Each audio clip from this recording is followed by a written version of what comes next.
ನಿಮಗೆ ಗೊತ್ತಿದ್ದಂಗೆ last week ನಾವು ಒಂದು ಟಿ ಅಸ್ಗರ್ ಅವ್ರಿಗೆ ಅಟ್ಯಾಕ್ ಮಾಡಿದಂತಹ 307 ಕೇಸಸನ್ನು ಹಾಕಿದ್ವಿ.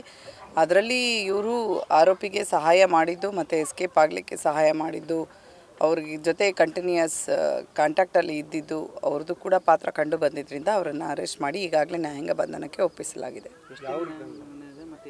14 ಡೇಸ್ವರೆಗೆ ಆಗಿದೆ. ಇಲ್ಲೇ ನಾವು ಬಂಧನ ಮಾಡಿ ಅವ್ರಿಗೆ ಇದು ಅವ್ರಿಗೆ ದುಡ್ಡನ್ನು ಕೊಟ್ಟಿರ್ತಾರೆ. ಅವ್ರು ಹೊಡಿದು ಅದು ಅದೇ ಕಾರಲ್ಲಿ ಬಂದಿದ್ದು ಮತ್ತು ಅವನು ವಾಪಸ್ ಹೋಗ್ಬೇಕಾದ್ರೆ ಕೂಡ ಅವ್ರ ಜೊತೆಯಲ್ಲಿ ಹೋಗಿರೋದು, ಇದೆಲ್ಲವನ್ನು ನಾವು ಪರಿಶೀಲನೆ ಮಾಡಿ ಇದು ಮಾಡಿದ್ದೇವೆ.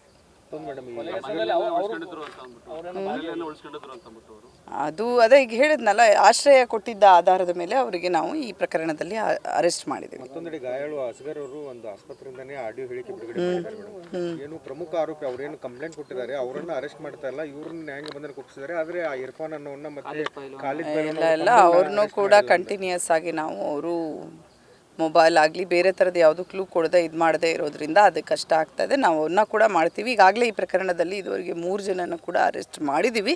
ಅವ್ರನ್ನೂ ಕೂಡ ಶೀಘ್ರದಲ್ಲೇ ಬಂಧಿಸ್ತೀವಿ. ಇದಕ್ಕಾಗಿ ಈಗಾಗಲೇ 3 ತಂಡಗಳನ್ನು ಕೂಡ ನಿಯೋಜನೆ ಮಾಡಿದ್ದೀವಿ. ಇರ್ಫಾನ್ ಅನ್ನೋನು ತುಂಬ ನಟೋರಿಯಸ್ ಇದ್ದಾನೆ. ಸುಮಾರು 4-5 ಕಿಡ್ನಾಪ್ ಕೇಸಲ್ಲೂ ಭಾಗಿಯಾಗಿದೆ. ಇಲ್ಲ ಒಂದರಲ್ಲ, ಇಲ್ಲ ಆ ಥರ ನಾನು ಪರಿಶೀಲನೆ ಮಾಡಿದ್ದೀನಿ. ಆ ಥರದ್ದು ಕಂಡು ಬಂದಿಲ್ಲ. ಇವ್ರದ್ದು ಏನಿದೆ ಅದ್ರ ಬಗ್ಗೆ ಪರಿಶೀಲನೆ ಮಾಡಿ ಶೀಘ್ರದಲ್ಲೇ ಕ್ರಮ ಕೈಗೊಳ್ತೀವಿ.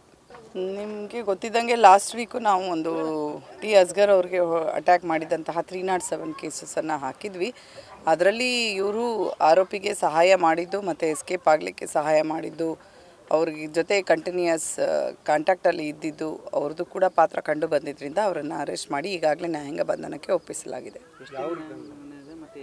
14 ಡೇಸ್ವರೆಗೆ ಆಗಿದೆ. ಇಲ್ಲೇ ನಾವು ಬಂಧನ ಮಾಡಿ ಅವ್ರಿಗೆ ಇದು ಅವ್ರಿಗೆ ದುಡ್ಡನ್ನು ಕೊಟ್ಟಿರ್ತಾರೆ. ಅವ್ರು ಹೊಡಿದು ಅದು ಅದೇ ಕಾರಲ್ಲಿ ಬಂದಿದ್ದು ಮತ್ತು ಅವನು ವಾಪಸ್ ಹೋಗ್ಬೇಕಾದ್ರೆ ಕೂಡ ಅವ್ರ ಜೊತೆಯಲ್ಲಿ ಹೋಗಿರೋದು, ಇದೆಲ್ಲವನ್ನು ನಾವು ಪರಿಶೀಲನೆ ಮಾಡಿ ಇದು ಮಾಡಿದ್ದೇವೆ.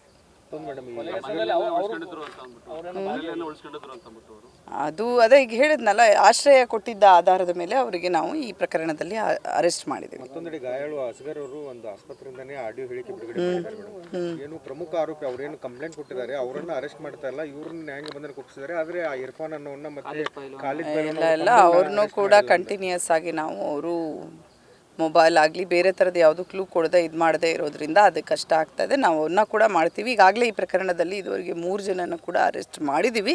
ಅವ್ರನ್ನೂ ಕೂಡ ಶೀಘ್ರದಲ್ಲೇ ಬಂಧಿಸ್ತೀವಿ. ಇದಕ್ಕಾಗಿ ಈಗಾಗಲೇ 3 ತಂಡಗಳನ್ನು ಕೂಡ ನಿಯೋಜನೆ ಮಾಡಿದ್ದೀವಿ. ಇರ್ಫಾನ್ ಅನ್ನೋನು ತುಂಬ ನಟೋರಿಯಸ್ ಇದ್ದಾನೆ. ಸುಮಾರು 4-5 ಕಿಡ್ನಾಪ್ ಕೇಸಲ್ಲೂ ಭಾಗಿಯಾಗಿದೆ. ಇಲ್ಲ ಒಂದರಲ್ಲ, ಇಲ್ಲ ಆ ಥರ ನಾನು ಪರಿಶೀಲನೆ ಮಾಡಿದ್ದೀನಿ. ಆ ಥರದ್ದು ಕಂಡು ಬಂದಿಲ್ಲ. ಇವ್ರದ್ದು ಏನಿದೆ ಅದ್ರ ಬಗ್ಗೆ ಪರಿಶೀಲನೆ ಮಾಡಿ ಶೀಘ್ರದಲ್ಲೇ ಕ್ರಮ ಕೈಗೊಳ್ತೀವಿ.